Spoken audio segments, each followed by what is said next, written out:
Carousel for Missoula is nearing its completion date set for the end of next month, and soon, Missoula, Montana will be home to the first completely hand-carved carousel in the world to be built in over 60 years. Beginning as an idea formed by Chuck Caprich, a Missoula woodcarver, the carousel has expanded and gathered support from the community rapidly. The completed project, located in Riverside Caras Park, will be the product of over 3 years of work by Caprich and dozens of other volunteers. Jay Kirby, a Missoula architect, designed the building which houses the carousel.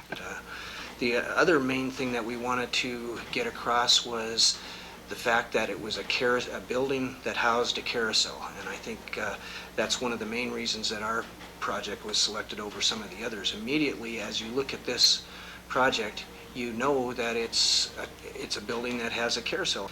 It's just turned out to be such an excellent project with the kind of people that have been working on it from the very beginning. Everybody is just so excited and so happy about the project that it's one of those kind of projects that couldn't possibly go wrong because there's all these good feelings. The building contains the carousel, a gift shop, and an authentic band organ that took over a year and a half to construct. Each of the 38 ponies on the carousel required about 800 hours each to carve and weigh up to 200 pounds. Alongside the ponies will sit 2 chariots for the handicapped. The latest furnishing, however, will be a ring machine, so children on the outside row of horses will be able to reach out and grab the brass ring for a free ride.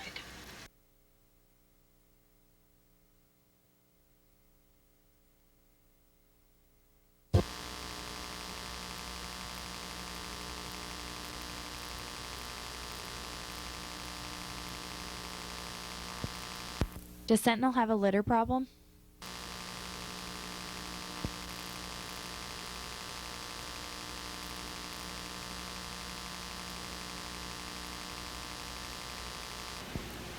We have a lot more litter than what needs to be.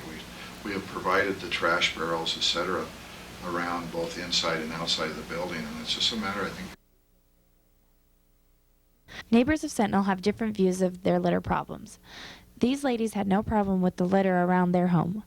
Other neighbors would not speak for fear that their children would have been harmed by those with opposing views.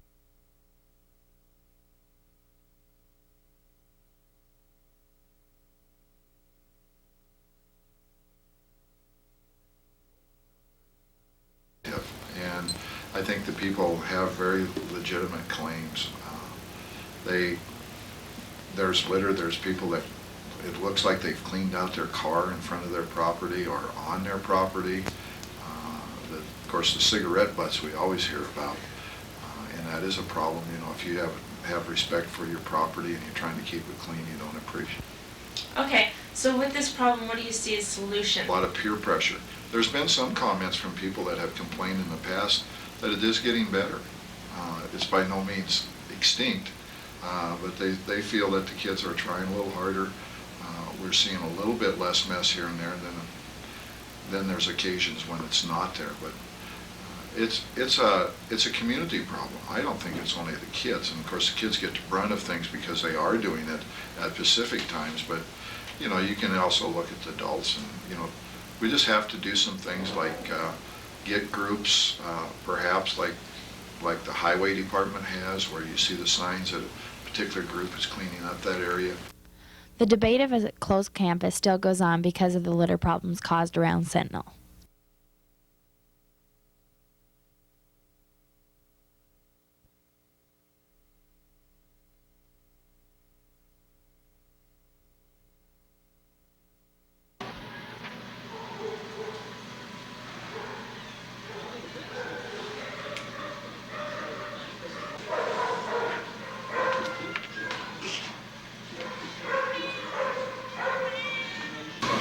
We receive approximately 2,000 animals every year here at the shelter. That's down a lot from what it used to be. We used to receive as many as 8,000 animals. This year we're hoping to come in at under 2,000.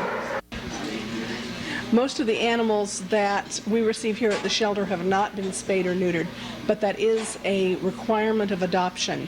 If you're going to adopt an animal, it has to be spayed or neutered when it goes. We're always asking the community to support us in any way that they can.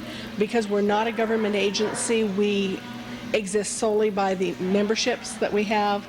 by donations from the community, whether that's in the form of food, or if it's volunteering your time here at the shelter, or in other ways as well. All of the computer equipment, for example, that we have here at the shelter has been donated by private individuals.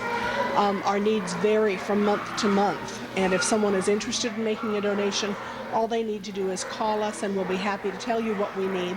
Or because we have such regular needs, you can always count on us needing blankets, bedding for the animals, toys for cats or dogs, as well as quality food for dogs or cats, primarily Purina products or IAMS or Science Diet. If we did find that adoption rates went up during holidays, we would be very concerned. The holidays are not a good time for people to bring an animal into their home.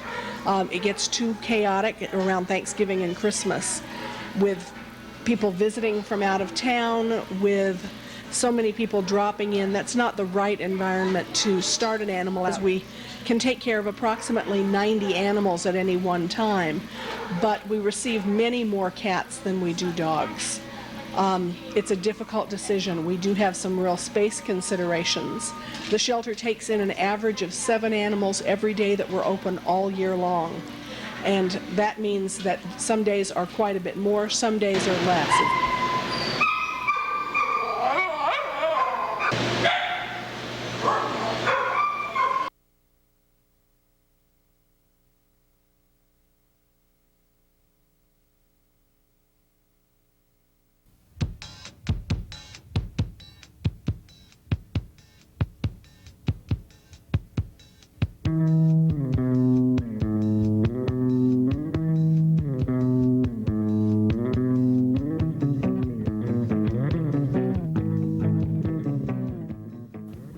So tell me, like, what do you experience when you're diving? Well, a lot of people think it might be claustrophobic because it almost is in somewhere like Flathead where there's like no color and there's silt, but it's really not, because you go down in the water in a place that's like Bahamas where there's a lot of reef, and it's got colors everywhere from the reefs, and there's fish all around. It's filled with life. You can't get less claustrophobic than that because it's got so much color and stuff. And I don't know, and you feel you're supported on this one little thing of air in these little tubes, and it's kind of crazy feeling. Well, the risk factor is kind of good. I mean, I think it's like the second most dangerous sport behind rodeo stuff. That's like the most dangerous sport. That's pretty crazy, but that's pretty cool. There's definitely adrenaline in it. I like the colors, the fish, the challenge. It's definitely a challenge. It took a lot of learning, practice. It's not something you can do safely without practice. Because if you're like 60 feet under and you mess up and you don't know what to do, you can't go straight up or you'll die. Alternative sport.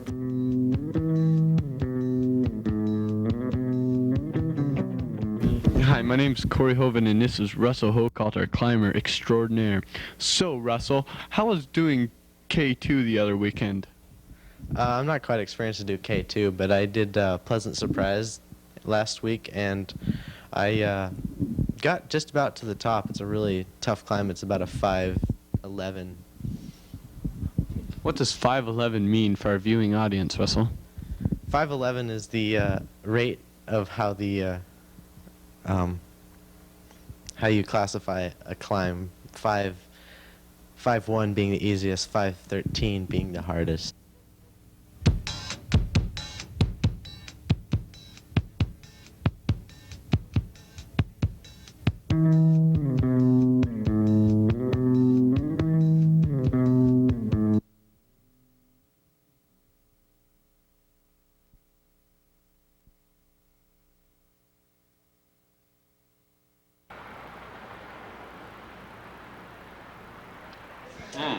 Well, I think it's a worthy project, a meritorious project. It's nice to have parking places, number one. Number two, to know exactly and precisely where to park is quite another thing.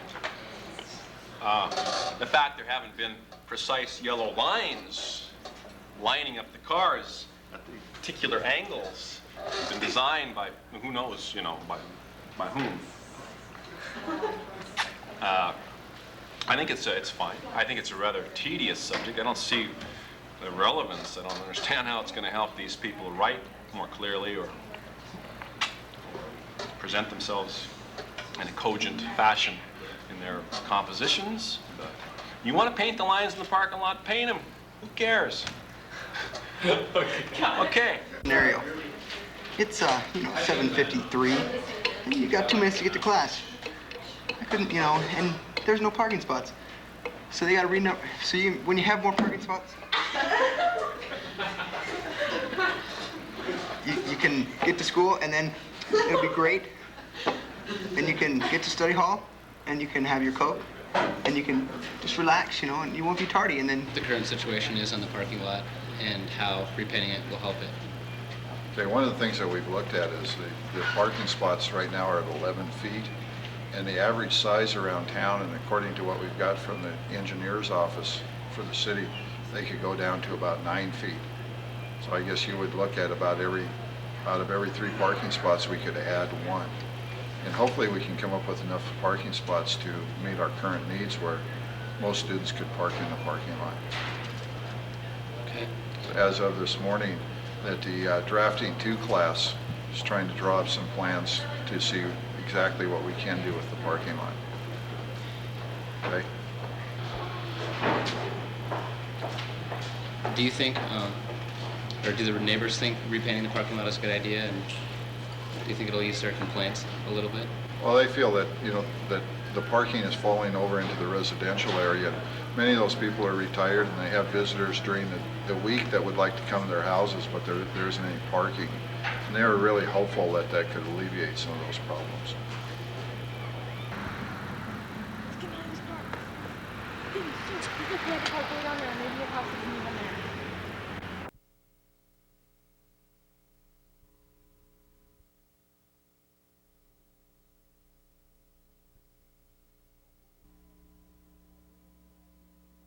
Nutcracker Ballet was first done by Rudolf Nureyev in Stockholm, Russia on February 29, 1868.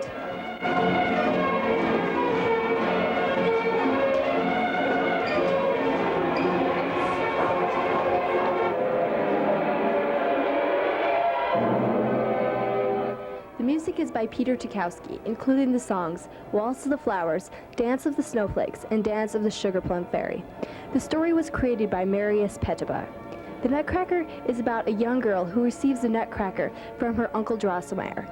That night, Clara has dreams of the Nutcracker and her toys fighting mice, which have grown to her size.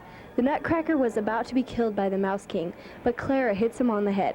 Nutcracker then turns into a prince, and in return whisks Clara to the land of the sweets, where everyone dances for her, thanking her for saving the prince's life.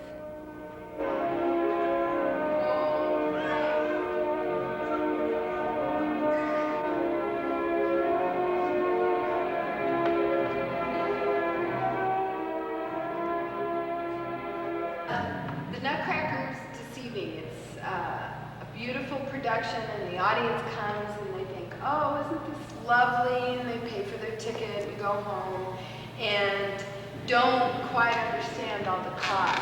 Put the show on, it costs around $30,000. That's just the hard money, the checks that we have to write out to pay bills. If we counted all the in-kind donations that people volunteer to hand out programs, hang up posters, help backstage, sew costumes, you'd be looking at a $60,000 to $70,000 production. Okay, do you always have guest dancers? Pretty much. We started the tradition of having guest performers for the Sugar Plum Fairy a couple years ago. Sugar Plum Fairy and the Cavalier are the lead dancers in the production. And we never have any men that can dance well enough to do that role, so we started importing them. And it just gives the dancers in the show the opportunity to see some really fine dancers from outside the state, and also for the people of Missoula to have a chance to see some really high-quality ballet dancers. So yeah, we always do, pretty much. Oh, who are they this year? This year we're having Gina Patterson, who is from the Ballet Austin Company in Texas, and her partner will be Rafael Padilla, and he's from Cuba. So it's going to be sort of interesting to have a Spanish man here in Missoula dancing. I think it'll be exciting.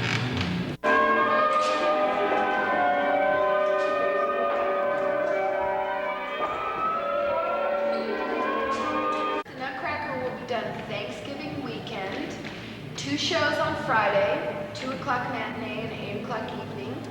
2 shows on Saturday, 2 o'clock and 8 o'clock. 1 show on Sunday at 2 o'clock. Tickets are available through all the Ticket Ease outlets, and the easiest place to get them is at the University Field House, and you can call 243-4051 to get tickets. Okay? I'll die doing the Nutcracker.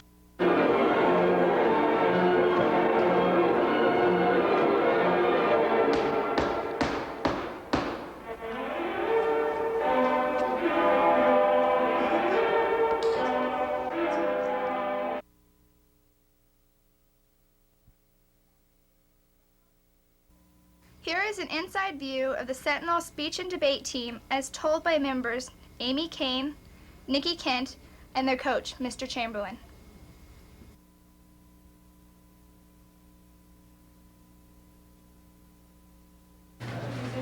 The team's strengths, I suppose, would be a certain ability to practice and come in and do a modicum of work under conditions that are less than favorable. First of all, we don't really have a speech room, a place where speech team participants can work together. So I think that we have some real talent, and I think that they're making the most of the talent under the circumstances. The strengths of our team, I think the most important strength is that we all get along really well. We're all friends and we're all really dedicated to what we're doing, and that makes a big difference in how we perform at meets. I think our biggest weakness is probably a lack of evidence. We have a tendency to make up what we say.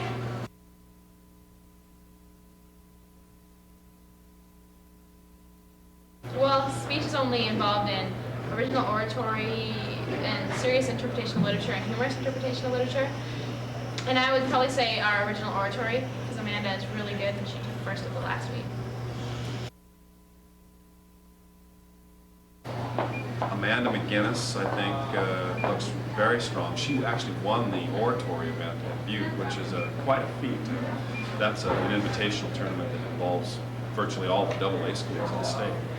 We have a sophomore named Amy Kane that I think is very promising. She's come close to making finals in both tournaments. Also, Shannon Johnson made the finals at Butte. She's also promising, and I expect her to make the finals in the state tournament. Overall, the team hasn't done that well, but I think that we've got all kinds of potential for improvement.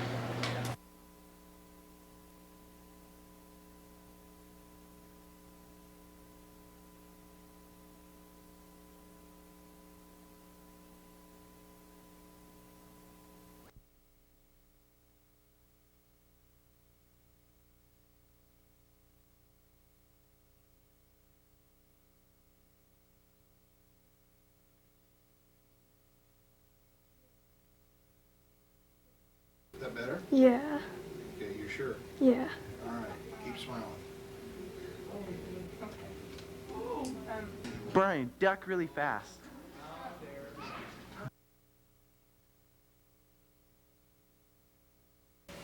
I think during the adolescent years, communication is very difficult. And one reason it's difficult is because the emotions are so up and down. The mood swings are up. I get quite a few students visiting with me about either being accepted in a clique or not being accepted in a clique. So it is on the minds of a lot of kids, and I think it can be a real hurtful thing for kids when they feel like they're being ostracized from a particular group. Pause and say one thing. I think that people can't relate to each other at Sentinel because they're so involved in their cliques that they can't see past them, and they don't really know. They don't even acknowledge that the people they go to school with are real humans. They just see them as what their labels say. Occasionally we'll all have a fight, yes. Some days are worse than others. In conclusion, it isn't very nice when people hit each other. I don't think we adults do a very good job of helping kids learn how to deal with conflict in an effective way. And Teenagers sometimes have problems with impulse control. They react to a situation before they think through what is the best option, best way to. And the bottom line is you have to feel good about yourself before you can be in a healthy relationship.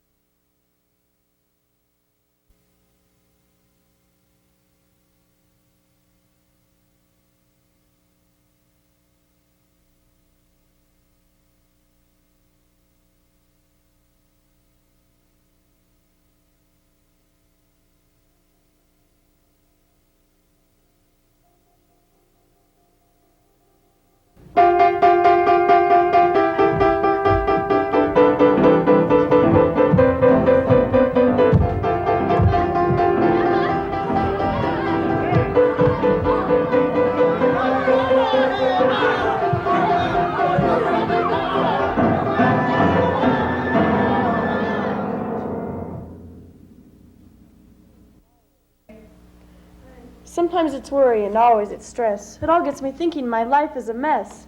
Sometimes it's homework and sometimes it's mom. Sometimes it's boyfriends and sex after prom. Often it's working and making some money. Could I perhaps die from a nose that is runny? Or what if I'm ugly and hated by all? I might be too shy and blend in with the wall. What if my brother gets hurt in a fight? Or maybe my sister won't come home one night.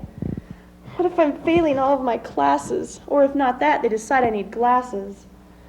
What about college? Will I be accepted? Or live with my parents, a loser dejected? Am I an outcast, made fun of a lot? I may just be paranoid by thinking this thought. And perhaps I'm crazy to worry about war, and earth and abortion in the future in store. So I sit and I worry about each little mess, and come to the conclusion that life's ruled by stress. The confusion created by one mind to overrule the body's basic desire to choke the living daylights out of some jerk who desperately deserves it. And when your guts say no way and your mouth says sure, no problem, yeah, you've guessed it, it's stress. Everyone knows the cause of stress, anything and everything, and you're guaranteed that it'll all happen at once. The easiest way to solve this solution would be to get rid of it, such as older siblings, younger siblings, the family's dog and bird, parents, and yes, even teachers. But since this isn't always possible or legal, we have to come up with other alternatives to relieve the stress.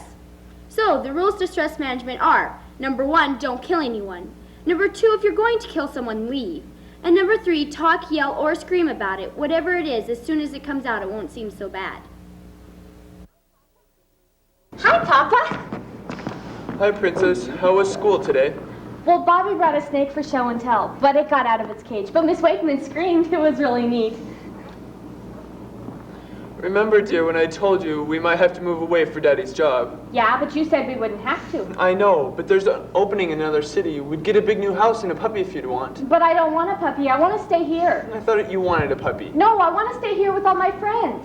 You'll have new friends at your new school. I don't want new friends. I want these friends. There's no use arguing about it. Either we move or I lose my job. So we're moving. No. What did you say? I'm not gonna go. I'll stay with Jamie. Her mommy will let me. You're not staying here. You're coming with me. If you won't let me stay here, I'll call Mommy. She'll let me stay with her. We've been through this before. Your mom has a new life now. She doesn't need us anymore. I hate you, Tyler. Call Mommy. Let Come her. back here, little missy. We haven't finished this conversation yet. Even if you did move in with your mom, you'd have to make new friends. No, I wouldn't. She still lives here. But she lives across town. Do you really think you'd be able to see your friends all the time? Yes. You know you wouldn't be able to. She doesn't have time to chauffeur you around town. Yes, she would. She said she loves me. She said she'd do anything for me. But that was when we were together. It doesn't matter. But it does. Things have changed. You're the one who's trying to make things change by making me move. I don't want to move any more than you do. Then why are you doing this? I only want the best for both of us. But sometimes we have to do things that are painful, even though they are beneficial. But you know I still love you, don't you? I guess. What do you mean, I guess? Yeah, I know. It won't be so bad, you'll see. We could bring Jimmy to the zoo when we come back to visit. You promise? I promise. Cross your heart and hope to die? Cross my heart and hope to die. I took a survey on how people respond to stress. I go to the playground and beat little kids. I work out. I run. I got my daily planner. It does it for me. I play my flute and listen to Bob Marley. I complain. I watch TV. I throw rocks. I beat my dog. There are many ways to deal with stress. You just have to find a constructive way to vent your tension. Do something that you enjoy and forget about all the other problems. When I have a problem, I find a person who's responsible and I fight him. To me, there's no better way to solve a problem than to fight it out. Oh, I'm sorry, I don't believe I introduced myself. I represent the Neanderthal, steak-eating, 4x4 owner coalition of racist, red man, tobacco-chewing, Travis Tritt fans. I believe two human males, provided they have adequate male egos, should fight it out like two elk bucks or two mountain goats to prove their worthiness to the female species. So when it comes to solving problems, the only considerable solution comes with baseball fields with blood, fists, and aggression. If you have any further questions, contact me on CB Channel 9. Yeehaw! Let's list some different types of people. You have short people, tall people, loud people, quiet people, obnoxious people, and of course you got blonde people. You also got those people who liken themselves to God. We all know these people. We've all met these people. Fact is, we don't like all these people. Like when your mother stands before you drawing from a world of experience to give you the best possible advice you'll probably ever hear. You stand before your mother with a blank look on your face saying, "Yes, Mom, right on cue." Then when she's turned her back, you lean over and tap your brother on the shoulder and say, "What was she talking about anyway?" That's the best kind of cooperation. She's happy because you're such a wonderful and respectful child. And you're happy because she thinks you're such a wonderful and respectful child. That's true cooperation. When dealing with other people, it is important to remember that they are people. No matter if they appear to be stupid, incompetent asses, they are still people, living, breathing, sentient beings. Or at least they're trying. We must remember that some people need to breathe to think, and if they spend too much time breathing and not enough time thinking, they will suffocate. You must remember that you are not like them. When dealing with these people, think to yourself that you don't need to look at your hands to tell left from right. If you approach it in the right way, you will find that the more time you spend with these people, the more you can feel better about yourself. The only advice I have for cooperating with others is live with it. So anyways, I was, hey, there's that one chick, that sophomore chick, what's her name? Diana! Yeah, that's it. I'll check with you guys later. I'm gonna go. Yeah, sure we will. Right. Hi, Diana. Hi. Hey, guys. You're Eric, a senior, right? Yeah. That's me. Hey, you want a beer? No thanks. Oh, come on. Just one beer. It's a party. We're having fun, huh?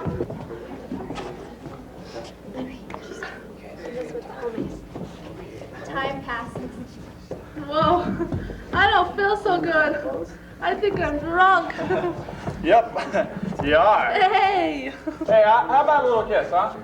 No. Oh, come on, just a little smooch. Okay, just a little one.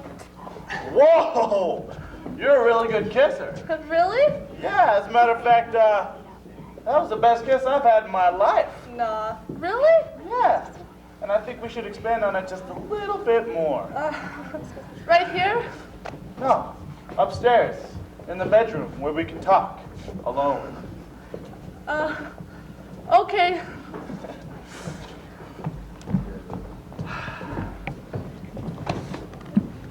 So, whose room's this? Oh, it's Steve's. He's throwing the party. He said he gave me permission to use the room, so we won't be disturbed.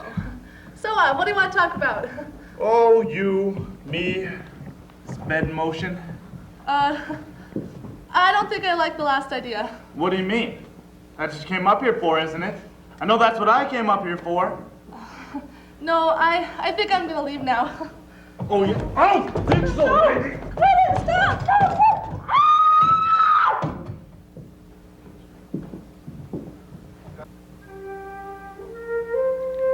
I'm not really sure what I would say to people on how to cope with problems. I'm not even sure if I know how to cope with problems myself. The only difference, I guess, between you and me is you're younger, so you've had more years to try, you're younger, so I've had more years to try to deal with these problems. See, when we are disturbed by something, we automatically build walls up inside of us. As frustration builds, these walls get stronger, and more walls are added around. Pretty soon we have developed a room inside of us. Once we have developed something like this, it takes a long time before these walls will break down, sometimes years.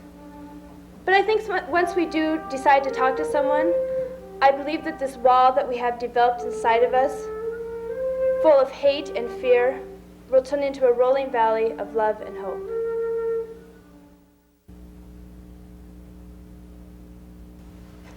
Oh, I brought Beth to my house last night after the movie to meet my mom. My mom said she wanted to meet who I was going to take to prom, since she's buying my tux. That's cool. So you going to ask Kathy to prom or not? I don't know. I mean, I might have to work that night. What? It's 2 months away. I cannot believe you didn't nail Kathy last weekend. She was all over you. Well, I had to take her home. Did you even kiss her? Yeah, no. I mean, no, of course not. She's a dog. What? Kathy Baker's the hottest girl in the school, and she gives it up. What more could you ask for? Well, maybe I'm not that shallow. I mean, maybe that's not all I look for. Dude, sometimes I wonder about you. You're nuts. I just don't get it. No, you don't get it, do you? What's that supposed to mean? Never mind. I can tell something's on your mind. Why don't you just talk about it? Why don't you just never mind? Zach, how well do you think you know me? Well, I've known you my whole life. I know everything about you. Well, if you know everything about me, then what makes you want to be friends with me? Well, I don't know. You're a cool person to be around. We do everything together. We're going fishing. Why else are people friends? Well, would you change your opinion about me if you found out something bad? Did you kill somebody? No, it doesn't affect anybody else. It's just me. Well, even if you did kill somebody, I'd still be your friend. Well, what if I told you I was gay? Oh. That's a pretty good one. Oh, shit. I mean, I know that's a shock and everything, but does it really change anything? I just can't keep it a secret any longer. Well, why do you want to be a fag? I mean, gay. I never said I wanted to be. It's not something I chose. I can't really change it. I don't know, it's just part of me. Well, I won't judge you on it. Do you have AIDS? No.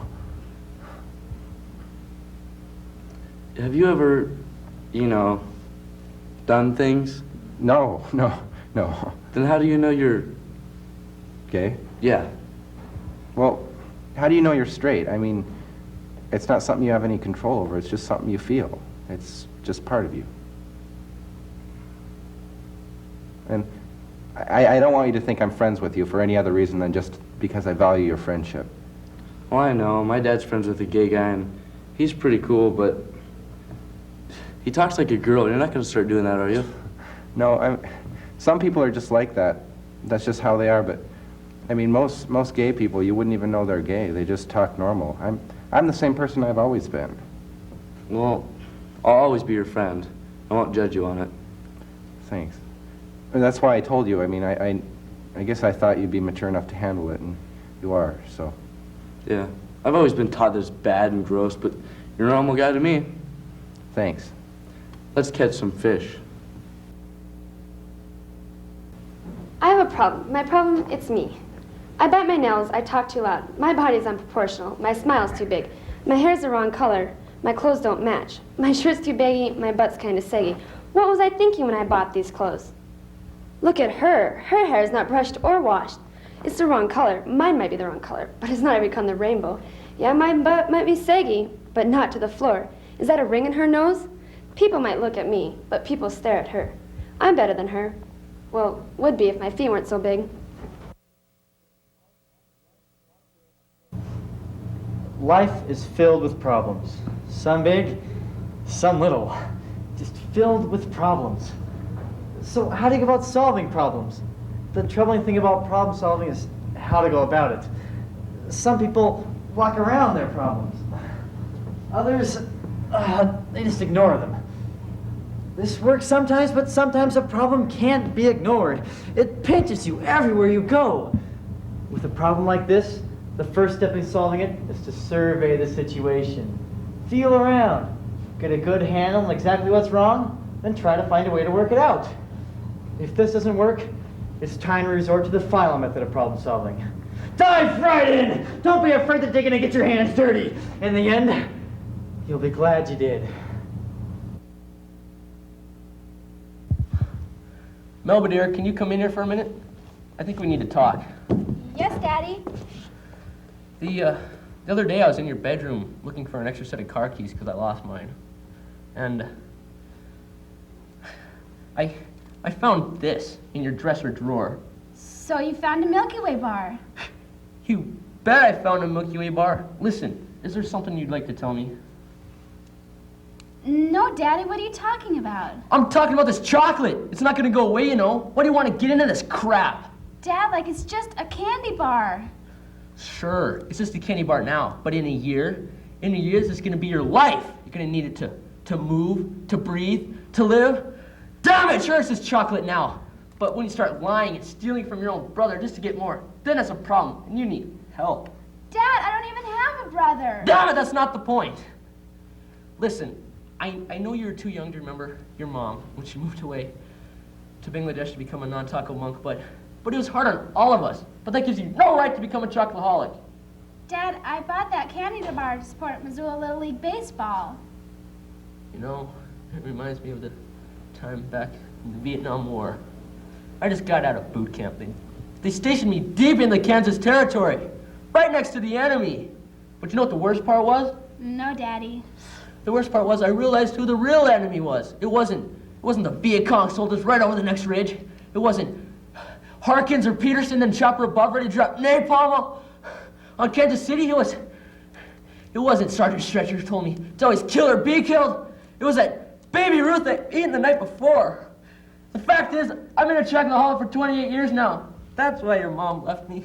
Dad, can I borrow $10 to go to the movie with Laura?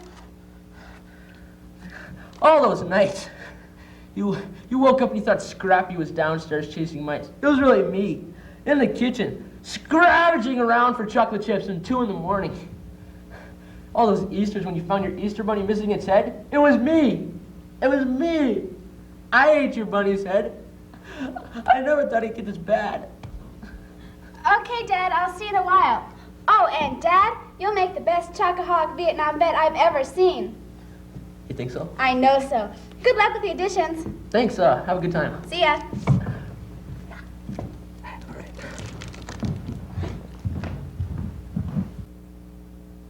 We've all had our interesting experiences in life. Just happens that most of mine have been embarrassing. Let me recall one. Holding hands wasn't something totally new at the time. The problem was that I hadn't been driving a stick-shift car for very long. Holding hands is great to a point. Okay, not even at first yet. And she's holding my hand again. And the thought occurs to me, damn, how am I going to shift? Will she be upset if I let go? Will she think I don't like her and I'm saying, oh, girl charms? Not even out of the driveway yet, and the engine is roaring. Great, I can just see her old man up there on the porch going, Ethel, come here quick. This young fool's going to kill her. He doesn't even know that in a manual car you have to shift. I don't think he liked me anyway. First thing he ever said to me was, what's wrong? Not old enough for long pants? Oh, that cut deep. That's permanent scars. It was a long time if I'd wear long pants again. Meanwhile, my RPMs are going to redline. To hell with it, I'll use my left hand. Who needs to steer? Yeah, right, what's that yellow line in the middle of the road for anyway? Who cares what lane I'm in? Well, I got in second, but my timing was bad, on a corner. Oh, but quick, grab the wheel, gets in the correct lane. This continued for some time. Finally, she got up the nerve to ask, how long have you been driving a stick? What? I thought I could drive just fine if I could use both hands.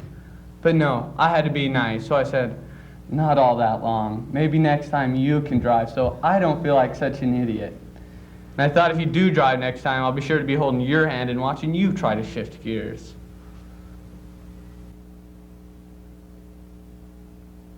Your alarm rings at 6 o'clock, but you just have to have that extra 30 minutes to survive. So you press snooze, and before you know it, your 30 minutes is an hour, and you're going to be late for school.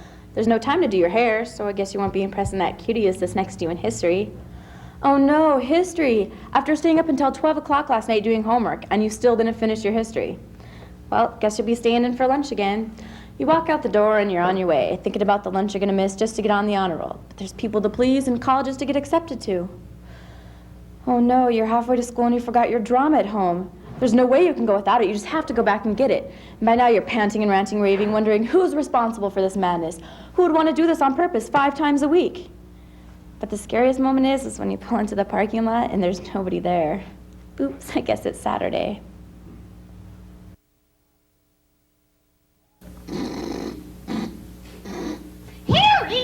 Harry, why just stop sniffing your nose and get yourself a handkerchief? Why in the hell are you always complaining? Hey, when's the bus gonna be here? You better mind your manners when we get to Norma's house. Norma sure has put on a lot of weight.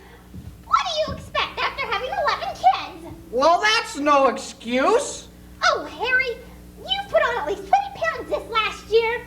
Well, you're the one on the damn weight program, Jenny Keg, and you haven't lost a pound. What am I paying for? It's Craig. It's not either. Craig can't even walk. It's Jenny Craig. He's named after me, not Jenny. Oh, you old fart. Why can't you look like her? Like what? Like that lady over there. Harry, she looks as if she were naked. I know, she looks good. Oh, Harry. Well, I can't wait to see how big these kids have gotten. I just hope they don't turn out like Norma. With our luck, they'll take after you. Hey, that'd be great. I was quite the handsome man when I was younger. You were a jerk. You're right, all the girls liked me. Harry, the girls hated you. I did date all of them, didn't I? You're deaf. What about Cliff? I haven't seen him in years. Is he dead? Oh. Well, there's a damn bus. Let's go. Harry, wait up for me, Harry. When you're young, you learn early on in life that in order to get along, you have to have cooperation. Now, to a kid, this doesn't mean much, but as you grow older and you go to school and work, you realize how important cooperation really is. I first learned it when I started working at Denny's Copy Stop. I was only a freshman, and I thought that working was going to be pretty easy. So I went and I worked, and finally it was my day to work the counter. So as my first customer approached, I took a deep breath and thought of my dad's parting words that morning. Tiffany, he said, no matter who walks through that door, I want you to make them leave thinking they got the best damn copies in Missoula. So I put on a big smile, and with exaggerated enthusiasm, I said, welcome to Denny's Copy Stop. Can I help you? My customer glared at me for a moment before growling, you're new here, aren't you? Yes, sir, I said.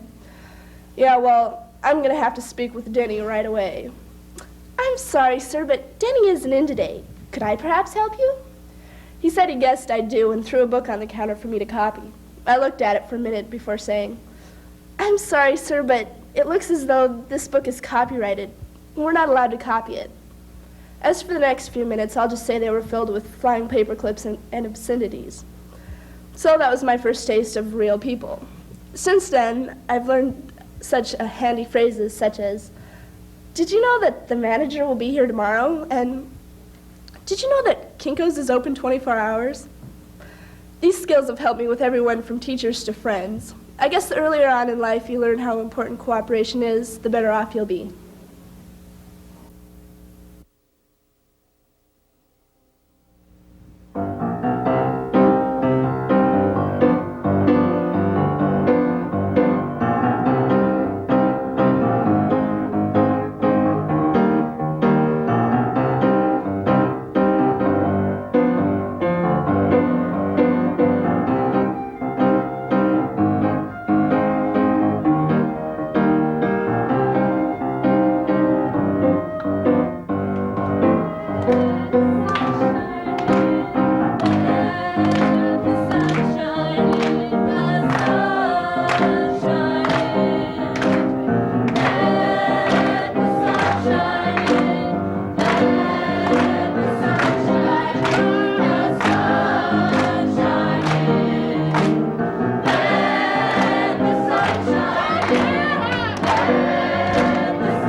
quicker this year, we're better shooters this year, and we're more experienced this year. So everybody that has played a lot this year has started at least one game last year.